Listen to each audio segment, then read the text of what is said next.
have to be a chore. Before you jump in, tune in here to About Your House to listen and learn from the most experienced and reputable contractors and service providers in the industry.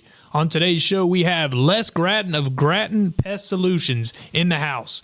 About Your House is brought to you in part by Queen City Home Store. Queen City Home Store is a family-owned store that's been serving the Carolinas for over 70 years. They're the largest independent appliance retailer in the Carolinas, constantly growing and taking pride in the experience that they offer customers with a knowledgeable sales staff, product selection, and lowest price guarantee. About Your House is also brought to you in part by PutToolsInSchools.org, connecting students to tools of the trades and raising awareness of the many career pathways. So sit back, relax, and enjoy some time with us as we spread a little love. And now, here's your host, Ray Terry. And welcome to another Tuesday morning, actually. It's 10 till noon show, About Your House. Today's guest, Les Grattan of Grattan Pest Solutions. Good morning, Les. Good morning, Ray. It's been a while. It's been a little bit. It has Thanks been a little bit. How long has it been since you've been on the show? Gosh. About a year? A year or two. Yeah. A couple of years. Les is my go-to guy, Kilo Exterminating, which you know Brian Wyndham pretty well. Know Brian real well. Great company, Kilo. Yep. And I don't want to take anything away from Kilo because they've been great support to this show and actually to the community. Yep. Been around a long time. Three generations. Since 1939. Dr. Kilo's father started it in 1939. Ralph Kilo. A few years back. Yeah. Dr. Ralph Kilo was the second generation. Right. Yeah. But anyway, Les Grattan's here. Grattan Pest Solutions. How's business? Business is solid. We live in Charlotte, North Carolina, so we're busy. It's a growing town. Yeah, got a visitor just rang the bell. I don't know who's here, but somebody is. At any rate, yeah, it's a growing town. Actually, it's growing too much. It seems like everywhere I go now, there's conversation about the growth of Charlotte. Yeah. The enormity it's become, the traffic. Have you seen a rise in traffic over the past 12 months, Les? Oh yeah, we try to schedule our service guys in one area as best as possible. We don't like them jumping around town, but yeah, I understand that. Yesterday, I had plans on getting up and running some errands, you know. Yeah. But then one of my errands canceled on me. You know, rescheduled. So I said, well, if I don't need to go to that, I can reschedule these because I don't need to go out to those because gas is outrageous. Yeah, that's another factor. I mean, that makes it even more important to be very efficient in our scheduling. And windshield time it can get pretty bad just in Charlotte. Oh, it's horrendous. Yeah. But we're not going to sit here and become a bunch of whiners because we can whine about Charlotte. The infrastructure's crumbling. We got too damn many apartments and people crazy driving and it takes you forever. And I-77's a parking lot and 485 and certain times is a parking lot. But we're not going to gripe about all that. Yeah. Well, it's a growing town. Charlotte is I've been here since I moved here in '82. From Detroit, Michigan. Yeah. That was my born in Detroit. Grew up in Livonia, Michigan, and my father got a transfer here to Charlotte from his job. He was a hydraulics engineer, and the service center was actually here in Charlotte off Yancey Road. Oh, really? Mm-hmm. And near Piedmont Natural Gas. Yeah. Right up the road there. Yeah. Yep. And near Carolina Business Interiors there too, right next door. But that's how I got here. So it was. Well, welcome to Charlotte, man. That's right, 44 years. How'd you get in pest control? Well, when I got here, I didn't have a job, so. How old were you? Can I ask? 19. You were 19 when you came to Charlotte? Yep. 19. Okay, so you were right out of high school. Yep, right out of high school, and basically moved here in August of '82, and yeah, I started working for a convenience store. You may have heard of them, 7-Eleven. Yeah, I believe I have.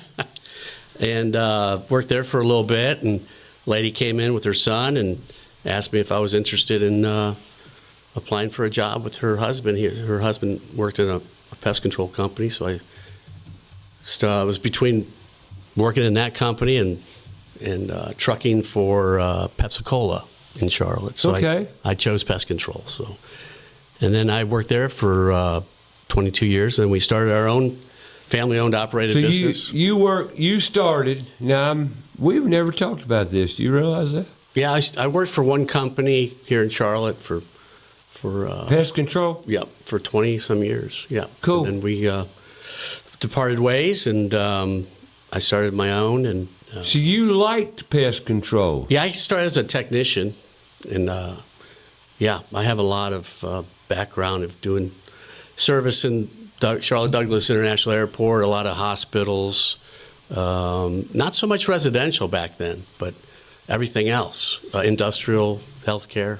So you got basically right out of high school. Where'd you go to high school? In Livonia, Franklin Livonia. High. And then Yeah. right out of high school, you moved to Charlotte. Pretty much soon thereafter, yeah. And then you got you a job when you were living with your parents, I Yep. take it. Yep, for a little bit. Yeah. Yep. So you weren't married yet. No, I got married to my bride. So you started your adult life in Charlotte, North Carolina. Yeah, I was 20, 19, 20. So I've seen Charlotte grow. Yes, you have. I think it was 350,000 maybe. Yeah, we're pushing Something a million now. Yeah. Yeah, I heard yesterday, or was it the day before, whichever day, we're pushing a million now. Okay, just Charlotte proper. Charlotte proper. Yeah. Yeah, within the next 2-3 years, I'm sure we'll hit a million Oh, yeah. in Charlotte Metro. And what's funny about Charlotte is, it's not funny actually, it's pretty sad, is the way our greedy city mongers work. And the reason I say this is, it's a great big city, and there's so much hidden from the public's eye in this city that people aren't aware of. Right, yeah. And that's Charlotte. And I'm not going to go into that hard and heavy, but it's just, well, let's just say we've got some issues with our city government that need to be addressed. I hear Bart Noonan with West Boulevard Ministries might run for mayor. That'll be a good one. Okay. Now, I don't know if he was joking or what, but it would definitely be There's some something. good people out there. Yep. But anyway, Charlotte's a great city. I was born and raised here. Mm-hmm. It has exploded, and then it continues to explode with all these apartments. How's that affected Grattan Pest Control? I mean, since you've been doing this now, what? You've been 40-some years. 40-something years. Yeah, we just celebrated our 20th year with Grattan Pest Solutions last year. So we just continue to grow. I've used to do a lot of apartment communities back in the day, but as far as Grattan Pest Solutions, we don't. But a lot of word of mouth. We do a lot of Class A office space, campus buildings, commercial buildings, a lot of residential. Now we have a lot of residential. Do clients. you have a preference? They both have. Bugs have bugs. Yeah, bugs are are. bugs. Yeah, it's just opportunities, and yeah, no, I don't actually. I like them both, but the guys seem to like them both as well. We're pretty much cross-trained the guys. How many guys you got now? There's 5 full-time solid. Because last time it guys. was just 3. Yeah, we're growing. We are growing, and yeah, we have 5. Where are you getting your pest control technicians? Where are you getting your technicians? What I want to know. Well, Indeed.com is one. Does it work? If you spend a lot of money. I mean, you have to spend the money to get the packages, to get the really good qualified technicians to So show when you up. hire, have you hired any newbies?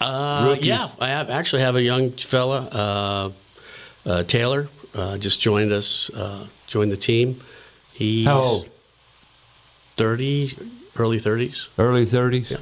Yeah. Never been in it before? Yeah, actually, he has. So he comes with experience, which, in the beginning when I've always been looking for qualified technicians since we started the business. Right, but, sure. And I have excellent senior technicians, Kenneth and Kevin, and down the line with, as well as Danny and Brad. Now he's with Your us for son's 2 years. one of your technicians. Yeah, Kenneth is. Yep. Kenneth? Yep. I mean, he started in Charlotte, UNCC, when he was. I used him part-time in the summertime, and him and his roommate Kevin are still with me. So we're fine. Well, old machine. that tells me one thing: you're a good people person.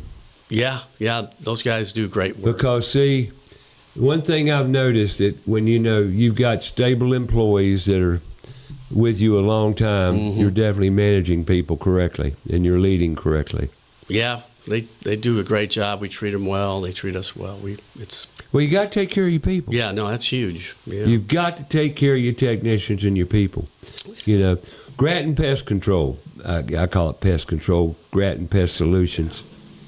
Now, why do people do that? See, my phone, it doesn't work on airplane mode. It doesn't work on silent. Okay. Nope. See, I just trying to get this Have you technology. tried throwing in the toilet? I think that would work to turn it off. Getting used to technology is a mess. Yeah, I'm gonna tell you. it takes time. It takes a lot of Patience. time. We've been in this studio since January, and I'm still figuring out how to turn my phone off so it won't interfere with the system. Airplane mode don't work. Silent doesn't work. Yeah. I just guess I'm gonna have to cut my phone off, and that's okay too. But I use my phone as the timer. At any rate, I know you don't care about all that stuff, but I just You could shut it off. I've got the timer over here. I can sing. We're good. We're good. We'll work it out. And a phone line's coming, like Mr. Les Grattan's in studio today, and it would be wonderful if you could call in and ask Mr. Grattan pest control questions or pest questions. Like, I'm going to ask him right out of the gate here. What's the number one call in Charlotte, North Carolina? What number one Need. Number one problem. Number one pest control issue. Yeah, it would be ants. Ants are number one. Ants have been number one for years. as long as I can remember. And then roaches. Roaches get the most fear. Yeah. And the roaches, you have to understand, people, they call them palmetto bugs or water bugs and things like that. Smoky brown. Smoky brown. There you go. Smoky browns are very common. They hang out in yards and properties, out in the trees. In the trees. And they will get in sanitary system Sure. as well with American cockroaches. Those are Oh, they carry flags or identification now? Yeah. No, they're there's American cockroaches. there's American and Smoky Brown. and Smoky Brown. And they're very similar, but the ones that get transferred a lot, that can get transferred through personal belongings and equipment and appliances, are the German cockroaches, and they're smaller. They don't get as big as the. They're the most invasive. Yeah, depending on the property and the building structure. Boric acid. Yeah, Is that what does it? Yeah, boric acid is in a lot of the products that we use. It's boric acid is a. I'm talking about roaches, folks. I've been dealing with bugs, pest. Trying to identify them. Yeah, and I've made calls to Les many times throughout the years about identifying certain bugs. Like we just looked at one here in the toolbox. I've got a little invasive character out there that, and Les thinks they're ants. Yeah, they're not showing up. They're why wouldn't they're you get chewing them? the frass and it's dropping from, and you don't see them. No, They're just happy up there. They're just. but We're going to investigate it further after a while. Man, got to check out. I mean, it's annoying. The back wall. I don't have them anywhere else in the place that I've seen, of course, and I've looked. But that one area, and it's right above the cooking. But you're not seeing any pests. No, Just see the no remnants. living, crawling critters. No evidence other than all this dust and debris they leave. Sounds like acrobat ants, maybe. Acrobat ant. Yes, that's what. Wow. Do cartwheels and everything. We got a circus going on. Yeah, the acrobat ants. You always know they're acrobat ants if you look at them from an angle. The abdomen is heart-shaped, and it will stick up in the air as they walk. And they all walk like soldiers outside. You have to look for a trail of them. And if you tap on the structure and make vibration, they all stop at one time. All of them. And then they pause, and then they continue on. So we're going to look at it further. We're going to find the source. Ants. How many kind of ants we got in Charlotte? Oh, got a handful of them. Because I know every time. Well, he's going to say it again right now. Ants are the number one pest complained about or called in. It pretty much is. Yeah, ants are number one, then roaches. But how do you deal with ants? Identify them. You know, there's acrobat ants, there's pavement ants, there's carpenter ants, there's odorous house ants. That's a big one in Charlotte. The biggest ant we got is carpenter ants. Yeah, they start out really small, just like we did. But they eat a lot because they're carpenters. And so yeah. Well, how in the world did they get the name carpenter ants? Well, because they gnaw on wood. Eat wood. They chew on wood. They expel it. They chew on it and spit it out. They don't actually consume it like it's a wood destroying insect, just like your table here. Sure. I've seen many of them. I got to tell my story again. Sure. I used to do dryer vents for a living. I knew that. I still see one or two every now and then, but you crawl under a house, go looking for the dryer vent, and everything. So you crawl along. I did my house.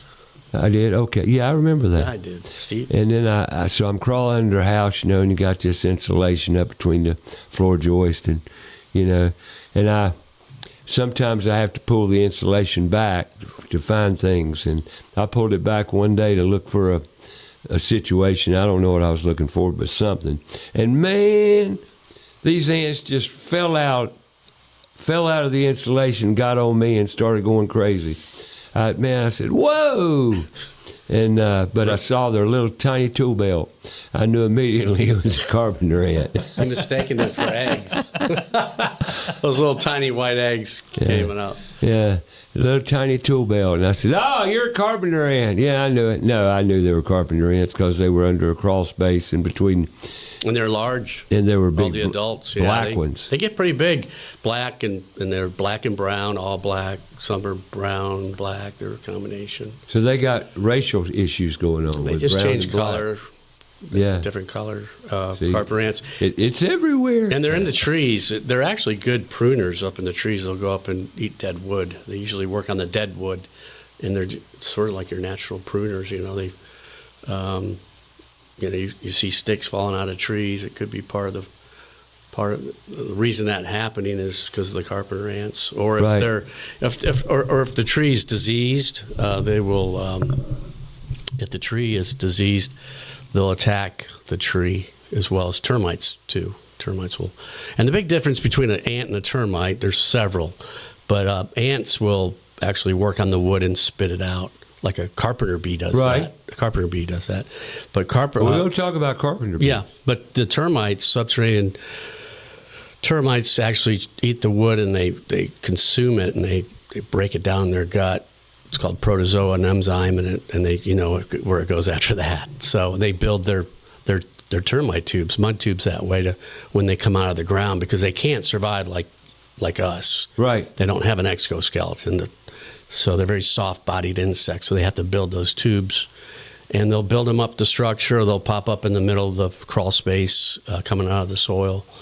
So that's a indicator. You have termites looking for those, finding those tubes, or they swarm, and they swarm. And ants will swarm too. So ants, if you find ants swarming, the big difference between an ant and a termite worker is they have two pair of wings, and one pair is longer than the other pair on the ant, whereas the termite, their wings are exactly the same length. And they drop their wings when they come out and swarm out of the ground. You'll just see wings from the termites. And you say swarm. They swarm out of the ground or the structure. You can, when they swarm, now I've heard that term before. Yeah. But I've never witnessed a swarm. So I witnessed a swarm in North Myrtle Beach a couple weeks ago.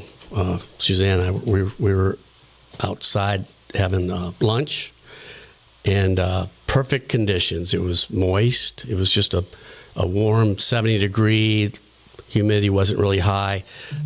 It wasn't windy at all. And all of a sudden, these little, they come fluttering in, and they're landing on the picnic table where we're having lunch.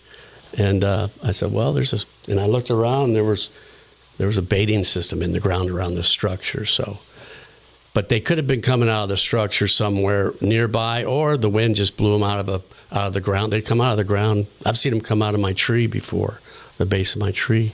Right. And they're just thousands of them will just swarm and land and try to make more colonies. Well, termites, we hear about termites all the time, Yeah. through life. Termites, get your home inspected. Yeah. What do you recommend people do around termites and crawl spaces? And Well, yeah, I mean, at minimum, check it yearly, annually, have a visual probing, probe the wood in the crawl space, probe it. Sure. And I once asked an inspector one time from North Carolina Department of Agriculture and Consumer Services that regulates pest control. We go through a lot of training, and there was a question to the facilitator when he was facilitating a WDI, a wood destroying insect class. Right. He says, you probe the wood, but how much should you probe? If you're going along a band seal. He said, you go up diagonally, up and down every 6 inches, boom, boom, boom, boom, which is a lot. But it is a lot. But that's where you're going to get it. You're going to get a hit. You're going to find that soft wood where the termites have eaten out, because you can't tell by looking at it. You have to probe the wood, and that's important. So, what about moisture readings? Yeah, moisture readings are huge. We do moisture readings on every structure. We inspect. And we have moisture, the moisture meters have pins in them, so we'll probe the wood. Wood. And then and if you don't want to put holes in your client's interior slab home, we have a pad, we have a moisture pads that we can use. Oh, for slab houses? Mm-hmm. Yeah, just to measure the moisture in a wall, like in here, per se. You don't want to put holes in the wall with pinholes. Right. So we have a moisture meter pads that we use. But moisture, keeping it at or below 20%, and All right, I got to take a little break here, but when we get back, we're going to talk about how we treat for termites. You find them, what do you do? But we'll save that. Mm-hmm. Let me talk about Rhino Foundation Solutions. Rhino Lift Foundation Solutions, better yet. Rhino Lift Foundation Solutions, great company. Based here in Charlotte, 2 boys, got out of college, went about young men. One of them worked in foundation repair through his summers and part-time through college, helped him pay for his education. And he got a business property management degree. And his buddy, they grew up together, Alec, he was a numbers man. He was a bean counter. So he went and got his business degree, got out of college and said, let's open a business. So they both put their heads together. One to handle the bookkeeping aspect of it, the other the general business aspect of it. Got a licensed general contractor in both North and South Carolina. Opened Rhino Lift Foundation Solutions, off and running. And their goal was to be totally transparent and honest, because there's a problem. As a matter of fact, we talk about Charlotte's growth. The construction industry of Charlotte has grown incredibly large over the past 10 years. In the past decade, we've seen tremendous growth in the foundation repair business. Folks, not everybody in the foundation repair business is up and doing exactly what they say, the way they say. And experience necessary. Like I said, experience is absolutely essential in the foundation repair business. Rhino Lift Foundation Solutions has done their due diligence, got the education, experience necessary to give you everything promised. Whether it be crawl space encapsulation, foundation repair, slab lifting, slab repair, patio lifting, patio repair. Doesn't matter what it is, Rhino Lift Foundation Solutions got you covered. Go online, rhinoliftfoundations.com. That's rhinoliftfoundations.com. And we can't forget the people at Kilo. We got Grattan Pest Solutions in here. Kilo Exterminating Company. Been in Charlotte since 1939. Great company, great technicians, all technicians certified. 3 generations since 1939. Go online, set your appointment up, give them a call. You can get your own personal technician at Kilo. That's right. Once you got a relationship set, you got issues, you can call them direct. That's kilo.biz. And don't forget ABS Insulation. ABS Insulation, also family owned for many, many years. Great company, great technicians, great service, great solutions to comfort and insulation. Be it closed cell, be it open cell foam, be it air seal programs, you name it, they got you covered. Here we're entering the summer months, the dog days of summer, hot, humid days ahead. Well, sometimes you can get solutions to your air conditioning issues if you just call the right company, ABS Insulating. And don't forget their gutter division. They can take care of any gutter issues. We talk about water problems in crawl spaces, insects, wood destroying insects. They all need water. Gutters, one of the major culprits taking care of water control. That's ABS Insulating, absinsulating.com. Today on the show, Les Grattan of Grattan Pest Solutions, and we're going to talk about solutions, if they work and how they work, and talking about solutions, termites. Les. Yes. What do you do when you see termites? Well, let me back up. Let me ask you a question leading into that question. You got regular customers, right? Oh yeah, we have a lot of clients. We have a lot of regular clients. So you got regular clients. You go out to their house at least once a year. Minimum, yeah. Have you ever gone out and 1 year everything's cool? Next year you go out, you see a tube, termite tube. You ever seen situations like that? Yeah, that's part of the. I mean, plan. I would expect so. Yeah, not often though. Actually, once we get in there and do a real thorough inspection initially, create an action plan to eliminate any termites in, on, or under the structure. We create a action plan, and we use baits. We use termite baits. We use liquid termiticides. We use foam. Foam come out of a termiticide in a can. Foam, if we need to, based on the environment. So yeah, we have many tools in the toolbox when it comes to termites. Not many, but enough. All right. I've been under probably thousands of crawl spaces through my 56 years of construction. Got to crawl into one this week. So if you're a homeowner, those people never go into the crawl space. Yeah. How do termites exist? How do termites become a problem? What manifests termite issues? So something that just comes up. In other words, so the homeowner, the homeowner, they'll claim they go under their house and I'm good. I know. And every year they do that, and then all of a sudden, until they're not good, But so moisture. Yeah, I mean, so your question is. Well, my question is more of a preventive. Right. Everybody, how do you get termites? Right. I mean, why? We talk about water all the time. Right. Water being the most invasive, intrusive problem that we have in our homes. Yeah. So the prevention is having gutters and downspouts that properly work, that divert water properly away from the structure, and then correct any issues with the way the land runs. Elevation. Intrusive water. Yeah, you want to. Sometimes you have to modify do cultural modifications to the land, your property, to divert water as well. Well, let's explain that, and that's the reason I went here. And really,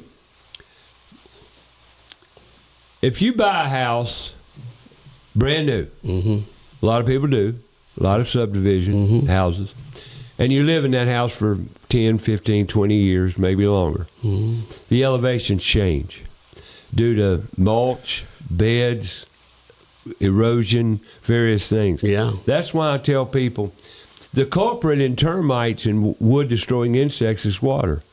Is it not? Yeah, that's a huge source of conducive conditions. Having conducive. If you don't have the right environment, invasive water invading insects will not bother. Like you could have a perfect diversion of water away from the structure and still get termites. Okay, that's why I'm asking the question. Yeah, so the soils, even if you have a soil, like a soil treatment with liquid termiticides, which is a common conventional method of termite control, right. Trenching the soil, rotting, treating the soil, backfill the soil, top dress. So you have a barrier, right. Okay, with termiticides. There's the conventional method. And over time, depending on the lay of the land, soils will come in and accumulate and layer up. Okay. Up against the foundation wall, and then that can create an entry point for termites to get back in the house. That's why after doing a treatment, you should have it inspected, minimum right. every year. And then there's a baiting system that we do both. We do soil treatments and we use baits in the ground. We put a baiting system in the ground. And we do both sometimes, depending on the structure. If as a prevention, we usually we'll do a baiting system, and if we feel there's conditions conducive, we might do some preventative trench and treat with liquids as well around the foundation. And then we warrant it. We put it under an annual inspection, and if we ever. So, what kind of warranty do you provide once you get? We provide a warranty, an annual inspection warranty that covers retreatment anywhere in, on, or under the structure of the building or the home. We do a lot of large structures, commercial buildings as well, and residential. But we can issue a damage repair replacement warranty as well. We have that, but most of the time it's a retreatment type warranty. Gotcha. So. Yeah, or if they don't want the warranty, we don't have to issue a warranty. But right. We usually like to if they want to stay in the house, and especially if they're moving and they sell the house, we can transfer it to a new owner. What's the bit? Now, I know I'm firing questions at you, that's but fine. That's how we get information. I like that. Yeah. What's the worst damage you've seen by termites? Man, because you've been doing it a long time. Yeah, and termites, they're not going to. If you find termites, everybody wants to know if you find an infestation in the wood, it might be in a 2-3 inch area of the subfloor, right, or maybe a band seal, and they or coming out of the wall as a pinhole. I've seen it in drywall. I've seen these little tubes. Well, they'll just come out. There's a pinhole, and and you can see the entire colony. You can see the worker, the reproductive, the king, the queen, and the soldier. The soldiers. All of them are in there. And so they always want to know, oh, my God, where else could I, is there any damage anywhere else? It's hard to know if there's additional damage anywhere else. You just do a visual inspection, treat the entire structure. So that's what once you have them, you got to treat the entire structure. Especially a home. But if you got a 2 million square foot industrial park building, Lord have mercy. We do a very large partial spot treatment, but you want to treat the entire home for a residential. Yep. So when you find them, then you got to get rid of them. Or is that what you do? So when we find them, we'll we'll perform a targeted treatment to the area where they're coming out with the termiticide, which is a non-repellent termiticide that we usually use, and then we will, based on the structure, we might have to drill some holes in the block. And you probably know this. When they built homes, they didn't fill the block. Right. And it was hollow. It was hollow. Yeah, the voids. Well, now there's not too many voids in in these newer homes, especially in the last 12, 15 years. Yeah. But we will still drill just to see if we find a void, and we'll perform a spot treatment, 4 feet all directions minimum. It's a state requirement. And then sometimes we'll trench and treat the rest of the house, or we'll put an abating system in, and then we will come out and check it every year. And if we find termites in the bait system, we come out every 45, 60 days and recheck it until there's no termite activity in those stations. So a lot of homeowners will go out and buy these whatever you can buy over the counter. Their own detection system, which little things pop out of the ground letting you know that there might be termites or it's a defect in the system. But that tells you there's termites active. But it's always best to, you're only as good as the operator. If anybody can put a baiting system in, but you need to know what to do. So all my guys, matter of fact, my entire crew, even the ladies in the office, are registered technicians. You have to be a registered technician to do pest control, and you have to meet that requirement within a couple months. How do you get registered as a technician? We do it for our technicians. We go through the state, Raleigh. Gotcha. Yep, North Carolina Department of Agriculture and Consumer Services. And we go there and get the training books, and we train with them one-on-one. We do a lot of one-on-one training with my guys to get them through their RT book. Even we just hired a new hire a few months ago, and he had his own RT card already through another company. Right. But we still run him through an RT book just because you're with Grattan now. Yeah, right. So we want to be sure. You can say you have an RT card, but that doesn't mean I feel you got the training you really need. Right. But anyway, so the ladies got their RT cards, so they're more knowledgeable on the phone when they call in and answer questions for people. And I know people are very curious about bugs. Yeah, and we send pictures. They send pictures all the time, which is great. Every good pictures are really good. The blurry ones are not so good. But if it's a clear picture, we can help out. That's where it all starts, Ray, is identifying the pests correctly, and then you make an action plan based on what is actually going on with what type of pest. Well, we said that ants are the number one complaint. Yeah. But you can't deal with the ants until you have identified the ants. That's right. And they're all little, not every little brown, black ant, they're all equal. They're, you got the fire ants. I've noticed a lot of fire ants lately, especially with all the 2-3 inches of rain. What do you do about fire ants? Amdro, or what do you do? That's a good product, yeah. If you read the label, follow the rules, the label instructions on the label. Yeah, and let's talk about that a minute. It is absolutely important, no matter what you do around your house, no matter what the situation, that you read label instructions. Yeah. And if you're putting up a ceiling fan, read the instructions. If you're doing anything, you buy it in a box or whatever you buy, you bring it home and it has to be assembled, read the instructions. Yeah. If you buy a bait kit, whatever, for termites or insects or whatever, read the instructions. You buy some chemical, read the instructions. Yeah. What is it about instructions that people don't like to read?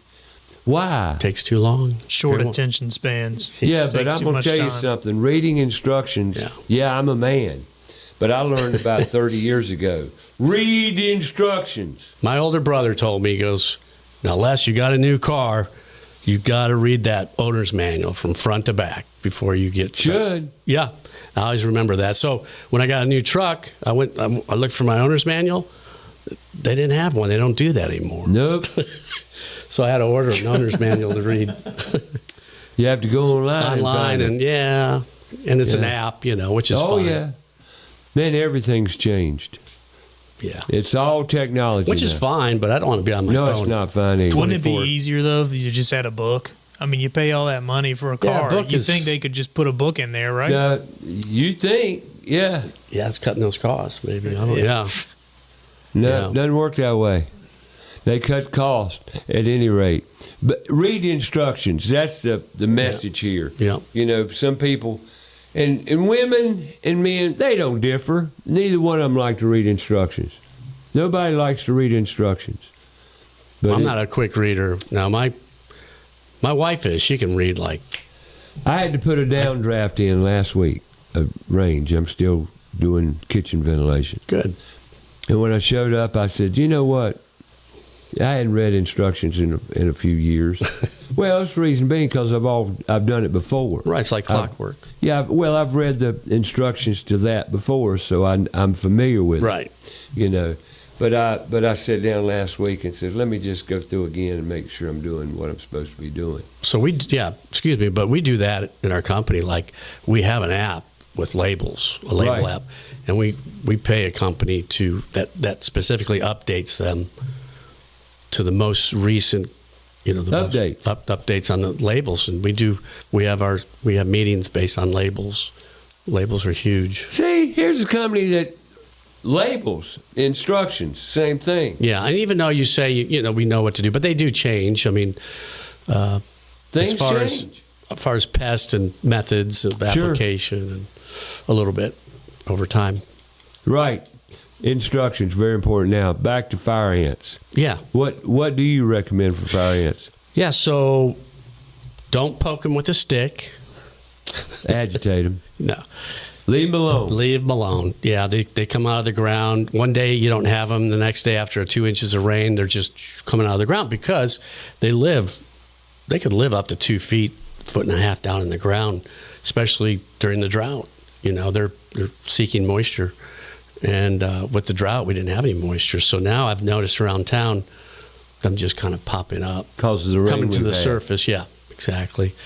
Again, with labels, there's products that we use that are labeled specifically for mound treatments that we can use. There's baits. Again, follow the instructions. But Amdro, you mentioned Amdro. I've heard of Amdro. Well, I And the was best told time one to- year that Amdro was a good product for fire ants. Yeah, it is. It is. We don't specifically use that. We have in the past, but we use a lot of BASF products. But if you're going to use and a lot of people go to their favorite Lowe's, Home Depot, or wherever, and Tractor Supply. There's a big one. Yeah, and they'll get the powder and they'll sprinkle it everywhere. And I'm not crazy about the powder. It doesn't. And then it rains, and then it Just pay. goes away from the target area. You want Right. to keep it target, but the granular baits work best after the dew burns off in the morning. Like if you're going to use a bait where they can grab it, and just because it's a fire ant bait doesn't mean they're going to take it. There's been documentation about ants spitting the bait out. They didn't like it, so you have to try a little bit and do it right after the dew burns off. It's going to be a nice sunny day, 9-10 o'clock in the morning. Then you have all day for them to take the bait down into the mound. But fire ants are very, very, very plentiful these days. Yeah. My son lives down in Pageland. Oh yeah, that's fire. That's where fire ants first. I'm pretty sure where I found fire ants downtown Charlotte at the Caroline Building, Right. which has been sold. I'm not sure if it's the Caroline Building. It's across from First Presbyterian Church, and in their courtyard they had fire ants. This is back in the early '90s, late '80s, and I've never seen fire ants in Charlotte before until I found them there, and then I learned that they brought in landscaping material from Pageland, So they're bringing the bugs. from South Carolina. Yeah, they get Sure. distributed just like a lot of other pests. Like Well, I know one thing. bugs. His yard's full of mounds. Yeah. Now, just because they're ants, do they mean they're? How do you know it's a fire ant? Yeah, good question, because carpenter ants will do that too. If you go up to Well, I know, and I've seen varying size ants, because I remember Les Grattan one day told me about ants and the size. It's all reflective in the size they are, and the fire ants are polymorphic, different sizes. They're like reddish brown red. They come in. They're different sizes, right, and they're small. Small, medium, and large. Yep, small, medium, and then the large ones are all jet black. The carpenter ant will they'll work up the soil, but you'll kind of see them. But usually, a fire ant when it's a solid, nice little mound, a couple inches high, and it can get up to a foot high. I mean, but it's a solid dome. Get up to a foot high? Oh, I've seen them. Yeah, I've seen them this high. Yeah, I've seen them in Charlotte. My goodness. Yeah. Well, my grandson, he's got the reign of the land. He can go out and just play. What is he? He's like 6. He's 4 now. 4. Yeah, he's 4, and it's funny because he'll go out barefooted. Oh boy, yeah. Which is fine. I love it. Right. The fact he's going out there barefooted, and I tell him, go get your shoes on. You're gonna get stung by a fire ant. He won't listen. He just goes and until he gets stung. Then you start watch him grab his foot and start scratching. I said, he got you, didn't it? And he said, yeah. And then he'll just come back to the house, and I said, now you'll put your shoes on, won't you? So how big is the property out there? Is it pretty big? Pretty large property, acreage wise? At least 1.5 acres, 2 acres. Yeah. So you take the footprint of your home, and you have might to be even 3. You have to decide how far out you want to go from the foundation. You want to go 50 feet out and then go around. And right. The further you go out, the more it costs. The fire ant bait's pretty expensive. And if you're going to apply it properly. Man, I don't know that you could possibly cover that property. Well, you wouldn't want to cover the entire property. That's what I'm saying. You just want to go out as far as you need to, and just know if you go further out, right? Like your grandson, if he's venturing out, be careful out. I understand. Yeah. Well, he's going to venture out. Yeah. That little boy don't stop. That's great. He doesn't stop from the moment he gets up to the moment he goes to bed. He's full tilt. Yeah, perpetual motion. Perpetual. Never stops. Yeah, that's always curious. That's what my father-in-law called my oldest son, perpetual motion. That's what Dallas is. Dallas doesn't stop. He's full tilt. He's full tilt little boy. That's good. Yeah, it's that's good. Great. Love it. And he knows every tool in the toolbox.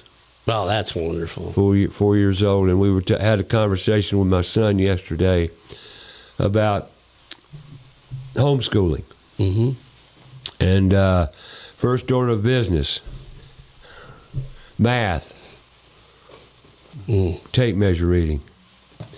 Do you realize, a lot of parents don't think about this, but if you can read a tape measure, that's the starting of math right there. Yeah. Tape measure reading is math 101. And if you learn how to read a tape measure thoroughly, well, you got 3rd grade math mastered. Yeah. Because multiplication and division with fractions. Right? Yeah. It's something I wasn't a real big math guy until I had to be.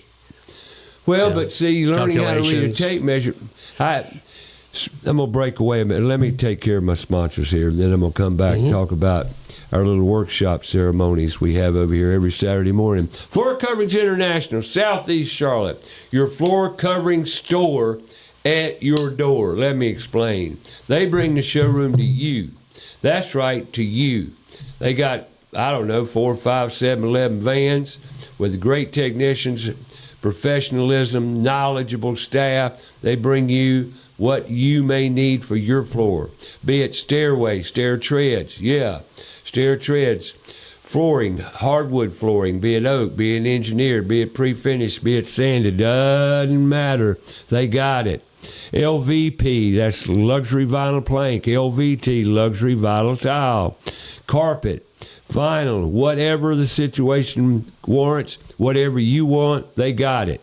They bring the showroom to you, no matter where you're at. Don't let the name fool you. Floor Coverings International, Southeast Charlotte, goes anywhere you are. Be it Rowan County, Lincoln County, Gaston County, Mecklenburg County, Indian Land, Indian Trail, doesn't matter. They'll bring the showroom to you. That's Floor Coverings International, Southeast Charlotte. Go online, yourflooringteam.com. That's right, yourflooringteam.com. Our premier sponsor, Queen City Home Store. Since 1952, Queen City, the Player family, has brought you great products, great prices, great service guaranteed. To this very day, Queen City Home Store. Many locations throughout North and South Carolina now, grown to be your go-to home furnishing store, be it bedding, furniture, audio, visual, appliances. You name it, they got it. That's the Queen City Home Store. Go online. Do your shopping there at queencityonline.com. Call corporate 704-391-6000. That's 704-391-6000. queencityonline.com. Today's show, we got Les Grattan of Grattan Pest Solutions in the house talking bugs. Tis the season. Do you find the change of seasons coming out of winter, going into spring, a time of migration with insects? Yeah, the pest pressures, I call them pest pressures, where they get elevated from winter to spring to summer. I find that it's getting late. It was a little late this year. It seems like usually May we're steaming hot, even though it did get warm in April. There was an uptick in ant activity and roach activity around Charlotte and the surrounding area. But I find especially starts around March. March is usually well, roaches become more active in the migratory times of the year. I've noticed, but there again, I might be off base. Is there a special time that roaches become more active?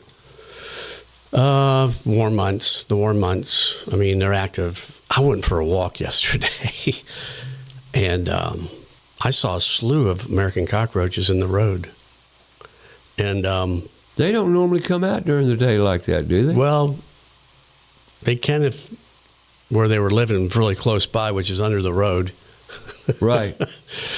But it was crazy. It is nuts. I've never well, they do. People don't know this. In the sanitary sewer system, they a lot of things will travel through there that we don't know about. But those can be pretty active, especially coming out of the manhole cover. Yeah, the ones that have holes in them that ventilate. Yeah, that ventilate. A lot of them are just sealed up. Sure. But and I know I used to walk my dog way back in the neighborhood, and we would on the really hot months you'd see them active, running around. So they're out there. If you think you have roaches, I'm gonna scare the bejesus out of you here. If you think you have roaches and you see roaches, occasionally in your house, such as I do here in the toolbox. Yeah. I got on their back? Are they on their back? No, those are the ones that are dead playing. Well, they've been hit. They've been, affected. Usually they're on their way out. But I notice the roaches, they don't bug me. Roaches are a fact of life. No pun intended. Yeah, no pun intended. They don't bug me. Well, insects are part of our environment. They're part of our ecosystem. They're prevalent. They're with us. But what I was going to is nighttime. If you want to see them, cut off all your lights and make it dark. Yeah. Then turn on your lights real quick. Yeah. Yes. Am I right or wrong? You're correct. Because they don't like to be out in the light unless they need to, unless they get disturbed or have a huge rainfall. They're on the structure, and all of a sudden you might see one inside. And I'm speaking of smoky brown American cockroaches, not the Germans. But the Germans, you'll see, if you got a German infestation, you're going to see more if you turn the light on, but you'll see them during the day too. But they're smaller. They're tiny. They start out, they're gradual metamorphosis, their life cycle, just like a Smoky Brown, just like us. You know, we're tiny, a little egg, and we get bigger. Right. But I got to tell a story. no, tell us. And I've told the story before, but my parents had a house over in Windsor Park. Yep. Getting to be a popular area, by the way, Well, for young they call it the homeowners. next no-die. Yep. You know, moving in, tear downs, and people we're gonna remodel Windsor Park. We're gonna tear all them houses down and build new ones. Not really, but a lot of them. Yeah. Anyway, their house was what, 1,200 square foot, small 3-bedroom single bath house. Yeah. Built Crawl space. Griffin House. Ed Griffin House, way back at when. But anyway, good house, very Brick. FHA brick house, you know, post World War II house. Yep. Just like Okay. Well, my cousin stayed with my mom and dad. My first cousin, he'd stay with my mom and dad some, you know, just because he was family and he needed a place to stay. Mm-hmm. But he says, Ray, are you aware of the roach situation over here? I says, no. He says, it's scary. I says, what do you mean by scary?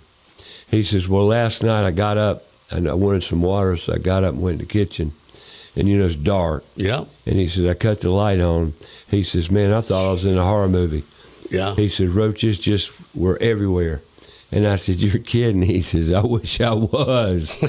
You know, so I called Kilo. Yeah, sure. This has been years ago. Yeah. And Kilo, they came out and did their thing. Did their thing, and they got substantially better, you know. But for all you folks out there, roaches aren't necessarily a product of filth. Mm-mm. It's trees and just environmental situations, right? Sure. We talked about the gutters and downspouts earlier.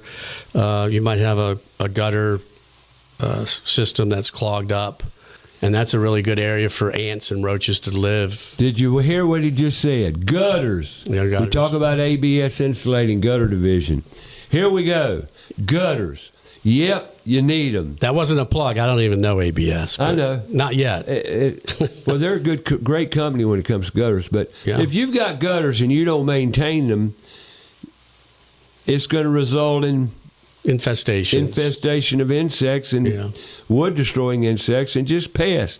Pest solutions. Yeah. Clean your dang gutters. And that comes, I don't know if you want to talk about mosquitoes, but mosquitoes. No. Why would we keep them out? Yeah, well, because we're talking about gutters. Gutters are actually the number one source for breeding mosquitoes. And they drop that egg in there, those Aedes aegypti are the type of mosquitoes we have. Tiger mosquitoes specifically. Oh, now we got tiger mosquitoes. Well, they're Aedes aegypti, but they're what? The Aedes aegypti is there's several types of mosquitoes in a category, and then there's different species within that category, but those are the most prevalent. Aedes aegypti those type of mosquitoes will like to drop multiple eggs everywhere. They don't just drop an egg here and there and then they go to the next property. But so the flower pots, are really anything that'll hold water. Anything that's holding water. Wheelbarrow, it could be old tires, whatever. It could be a thimble full of water, and they could breed in there. But they need 3 weeks in the water. They need 3 weeks to develop into flying adults. So it's May 12th is when we're taping this show to be broadcast Saturday on Fox Sports Charlotte. But we're telling you today, we're in May, and you need to look and scout out your property for any water-containing anything. We call buckets, it tires. Tip and toss. Tip and toss. It's tip and toss time in May. Tip and toss time. We got Les Grattan in studio today. We just about wrap hour number 1 up. And when we come back, hour number 2, we're going to talk about carpenter bees. We're going to talk about mosquitoes. We're going to talk bugs. Yep, bugs, how to control them. 'Tis the season. That's why Les Grattan's in the house, because it's that time of the year where bugs are moving. Warm air's coming, warm weather's coming, moisture's on the way. We got everything coming at us. So tune in. Next hour as we'll be talking more insect control. Tune in about your house.